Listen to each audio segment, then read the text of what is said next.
सती प्रथा। अक्सर हम इसे बस एक पुरानी कुप्रथा कहकर आगे बढ़ जाते हैं। लेकिन सवाल ये है कि एक ऐसी प्रथा जिसकी जड़ें शायद हमारे प्राचीन ग्रंथों में उतनी गहरी नहीं थीं जितनी समाज में थीं, वो आखिर इतनी ताकतवर बनी कैसे? और उससे भी बड़ा सवाल, इसे खत्म करने के लिए समाज और कानून को इतनी लंबी लड़ाई क्यों लड़नी पड़ी? ये सवाल ही इस पूरी चर्चा का सार है। देखिए, सती प्रथा सिर्फ एक रीति रिवाज नहीं थी।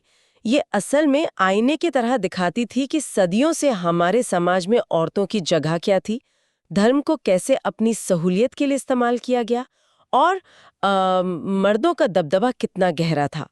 आज हम इसी की परतें खोलेंगे, इसकी शुरुआत से लेकर इसके अंत तक के सफर को समझेंगे। तो चलिए सबसे पहले और सबसे बुनियादी बात से शुरू करते हैं। ये जो शब्द है सती, इसका असल मतलब क्या था? क्योंकि आज तो ये शब्द सीधे सीधे पति की चिता पर जलने वाली महिला से जुड़ गया है। बिल्कुल। और यहीं से इस प्रथा को समझने की शुरुआत होती है।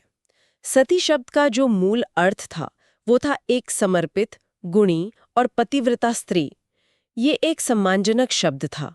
लेकिन धीरे धीरे समाज ने इस शब्द के अर्थ को संकुचित कर दिया और इसे एक महिला के पति की मृत्यु के बाद उसके आत्मदाह की क्रूर प्रथा से जोड़ दिया।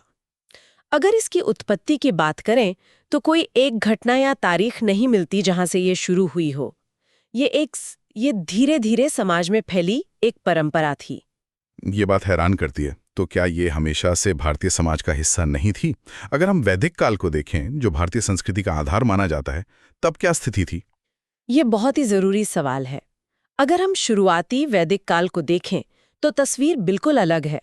उस दौर में महिलाओं की स्थिति काफी बेहतर थी, उन्हें शिक्षा का अधिकार था और विधवा पुनर्विवाह भी आम बात थी। हमें उस काल में सती प्रथा का कोई भी प्रमाण नहीं मिलता। अच्छा। लेकिन जैसे जैसे हम उत्तर वैदिक काल की ओर बढ़ते हैं, समाज का ढांचा बदलने लगता है। वो ज्यादा पितृसत्तात्मक यानी पुरुष प्रधान होने लगता है। यहीं से महिलाओं की आज़ादी कम होने लगी और सती जैसी प्रथाओं के लिए कह सकते हैं जमीन तैयार होने लगी। तो जैसे ही महिलाओं की स्वतंत्रता कम हुई, समाज में कुछ खतरनाक वजहें पनपने लगीं, जिन्होंने इस प्रथा को आग की तरफ फैला दिया। वो क्या वजहें थीं? क्या ये सिर्फ धार्मिक अंधविश्वास था या इसके पीछे और भी कुछ था? ये सिर्फ अंधविश्वास नहीं था, बल्कि इसके पीछे कई वजहों का एक दुष्चक्र था। और सबसे खतरनाक बात ये थी कि ये सभी कारण एक दूसरे को ताकत देते थे।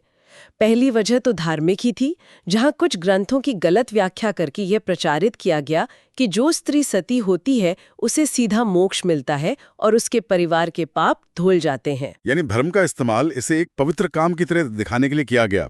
लेकिन सामाजिक दबाव का भी तो जिक्र आता है। हाँ, और वो शायद सबसे बड़ी वजह थी, सामाजिक दबाव। विधवा का जीवन वैसे ही बहुत कठिन बना दिया जाता था और फिर उस पर परिवार की इज्जत का बोझ डाल दिया जाता था। सती होने को परिवार के सम्मान से जोड़ दिया गया। विधवा के पास अक्सर कोई दूसरा रास्ता ही नहीं छोड़ा जाता था।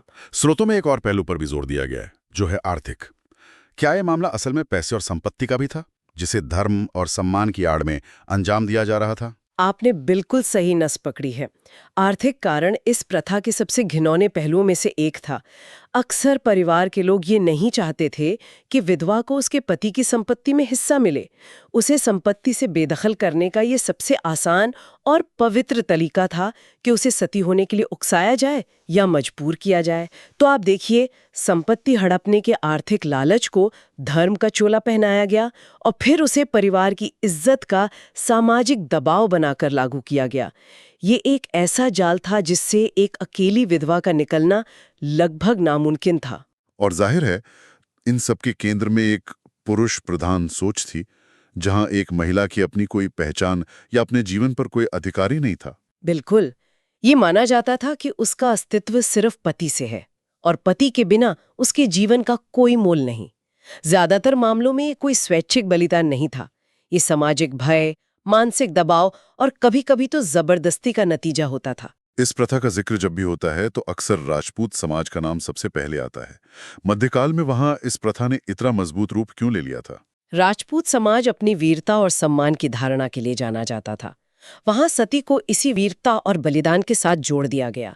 खासकर जब लगातार युद्ध होते थे और बड़ी संख्या में सैनिक मारे जाते थे, तो ये घटनाएं बढ़ जाती थीं। इसे एक तरह से शौर्य और पति के प्रति अटूट निष्ठा का सबसे बड़ा प्रतीक बना दिया गया। हाँ, और यहीं पर एक और शब्द सुनने को मिलता है, जौहर। कई लोग सती और जौहर को एक ही समझ लेते हैं। इनमें क्या फर्क है? ये फर्क समझना बहुत जरूरी है। जौहर एक सामूहिक क्रिया थी। ये तब होती थी जब युद्ध में हार निश्चित हो जाती थी। तब किले की महिलाएं बाहरी आक्रमणकारियों के हाथों अपमानित होने से बचने के लिए एक साथ आग में कूदकर अपनी जान दे देती थीं। ये दुश्मन से सम्मान की रक्षा के लिए उठाया गया एक कदम था। अच्छा। जबकि सती एक व्यक्तिगत प्रथा थी जो पति की मृत्यु के बाद उसकी चिता पर होती थी। दोनों की परिस्थितियां और उद्देश्य बिल्कुल अलग थे। और मुगल काल में इस प्रथा की क्या स्थिति थी? क्या अकबर जैसे शक्तिशाली बादशाह ने भी इसे रोकने की कोशिश की? मध्यकाल में ये प्रथा भारत के कई हिस्सों में बहुत फैल चुकी थी। अकबर ने निश्चित रूप से इसका विरोध किया। उन्होंने कुछ नियम भी बनाए, जैसे किसी भी महिला को उसकी इच्छा के बिना सती होने के लिए मजबूर नहीं किया जा सकता था, और इसके लिए स्थानीय अधिकारी की अनुमति जरूरी होती थी। ये दिलचस्प है। एक इतना शक्तिशाली बादशाह भी एक सामाजिक प्रथा को पूरी तरह क्यों नहीं मिटा सका? क्या ये दिखाता है कि सामाजिक जड़ें राजनीतिक ताकत से ज्यादा मजबूत होती हैं? बिल्कुल, ये यही दिखाता है। अकबर जैसे शासक कानून तो बना सकते थे, लेकिन जो प्रथा समाज की मानसिकता में इतनी गहराई तक बैठ चुकी हो, उसे सिर्फ कानून से खत्म नहीं किया जा सकता।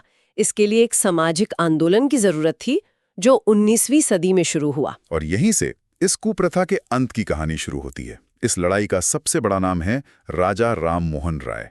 उन्होंने ऐसा क्या किया जो उनसे पहले कोई नहीं कर सका? राजा राम मोहन राय की खासियत ये थी कि उन्होंने इस लड़ाई को कई मोर्चों पर एक साथ लड़ा।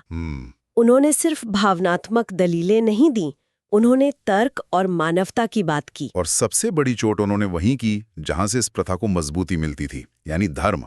उन्होंने प्राचीन शास्त्रों का गहरा अध्ययन किया और ये साबित किया कि सती प्रथा का वेदों में कोई जिक्र नहीं है और ये धर्म की गलत व्याख्या का नतीजा है। उन्होंने एक जबरदस्त जन जागरण अभियान चलाया, लेख लिखे और ब्रिटिश सरकार पर दबाव बनाया। तो एक तरफ राजा राम मोहन राय समाज की सोच बदल रहे थे और दूसरी तरफ इस सामाजिक आंदोलन को एक कानूनी ताकत की जरूरत थी। यहीं पर governor general Lord William Bentinck की भूमिका आती है। सही कहा। लॉर्ड विलियम बेंटिक ने राजा राम मोहन राय जैसे भारतीय समाज सुधारकों की आवाज को सुना और समझा। उन्होंने इस सुधार को अपना पूरा समर्थन दिया और एक ऐतिहासिक कदम उठाया। और वो ऐतिहासिक कदम था 1829 का कानून। जी, 4 दिसंबर 1829 को बंगाल सती रेगुलेशन पास किया गया। इस कानून ने सती प्रथा को गैर कानूनी घोषित कर दिया और इसे मानव हत्या के बराबर का एक दंडनीय अपराध बना दिया। ये ब्रिटिश भारत में सामाजिक सुधार की दिशा में उठाया गया सबसे बड़ा और साहसिक कदम था। लेकिन क्या समाज ने इस कानून को आसानी से स्वीकार कर लिया? स्रोतों में इस बात का भी जिक्र है कि समाज के एक रूढ़िवादी तबके ने इसे हमारे धर्म में दखलंदाजी बताकर इसका कड़ा विरोध किया था। बिल्कुल। लड़ाई सिर्फ कानून बनाने तक सीमित नहीं थी। इस कानून का जबरदस्त विरोध हुआ। कुछ कट्टरपंथी समूहों ने इंग्लैंड तक अपील की, लेकिन कानून अपनी जगह पर दृढ़ रहा। इस कानून के बाद सती की घटनाओं में भारी कमी आई, लेकिन असली बदलाव समाज की सोच में धीरे धीरे आया, जिसमें शिक्षा और दूसरे समाज सुधारकों ने भी बड़ी भूमिका निभाई। यह सोचना भी अविश्वसनीय लगता है कि आज़ादी के इतने सालों बाद आधुनिक भारत में भी ऐसी कोई घटना हो सकती है। स्रोत 1987 के रूप कंवर मामले का जिक्र करते हैं, जिसने पूरे देश को हिलाकर रख दिया था। रूप कंवर मामला आधुनिक भारत के माथे पर एक कलंक की तरह है। 1987 में राजस्थान के एक गांव देवराला में 18 साल की एक पढ़ी लिखी लड़की रूप कंवर को सती होने पर मजबूर किया गया, और उससे भी ज्यादा चौंकाने वाली बात यह थी कि इस घटना के बाद हजारों लोगों ने इसे सही ठहराया और उस जगह को एक तीर्थ स्थल की तरह बना दिया। इस घटना ने दिखाया कि ये कुप्रथा सिर्फ इतिहास की बात नहीं है, बल्कि इसकी जड़ें आज भी समाज के कुछ हिस्सों में जिंदा है। इस घटना ने सरकार को जरूर कोई और सख्त कदम उठाने पर मजबूर किया होगा। हाँ, इस घटना के बाद पूरे देश में गुस्सा था और संसद पर दबाव बना। इसी के जवाब में भारत सरकार ने सती निवारण अधिनियम 1987 पारित किया। ये 1829 के कानून से भी ज्यादा सख्त और व्यापक है। ये कानून पिछले कानून से अलग कैसे है? इसकी सबसे खास बात यह है कि ये सिर्फ सती होने या करने के लिए मजबूर करने को ही अपराध नहीं मानता। ये इस प्रथा का किसी भी रूप में महिमा मंडन करने, उसे सही ठहराने, उसके नाम पर चंदा इकट्ठा करने या मंदिर बनाने को भी एक गंभीर अपराध मानता है। इसने इस पूरी सोच पर ही कानूनी हमला किया। तो आज के समय में हमारे पास सख्त कानून है और हमारा संविधान भी तो महिलाओं को अधिकार देता है। निश्चित रूप से भारतीय संविधान का अनुच्छेद 21 जो हर नागरिक को जीवन और सम्मान के साथ जीने का अधिकार देता है, जी। और अनुच्छेद 14 जो समानता का अधिकार देता है, ये दोनों मौलिक अधिकार सती जैसी किसी भी प्रथा के विचार को ही जड़ से खारिज कर देते हैं। ये अधिकार सुनिश्चित करते हैं कि किसी भी महिला का जीवन किसी दूसरे पर निर्भर नहीं है और उसे पूरी सुरक्षा और सम्मान के साथ जीने का हक है। तो हमने सती प्रथा के पूरे ऐतिहासिक सफर को समझा, कैसे ये समाज में पनपी, मध्यकाल में इसका क्या रूप था और कैसे राजा राममोहन राय जैसे सुधारकों के संघर्ष और फिर 1829 और 1987 के कानूनों ने मिलकर इस पर रोक लगाई। बिल्कुल। और अगर हम इसे सार के रूप में देखें तो सती प्रथा महिलाओं के सबसे बुनियादी मानवाधिकार यानी जीवन के अधिकार का घोर हनन थी।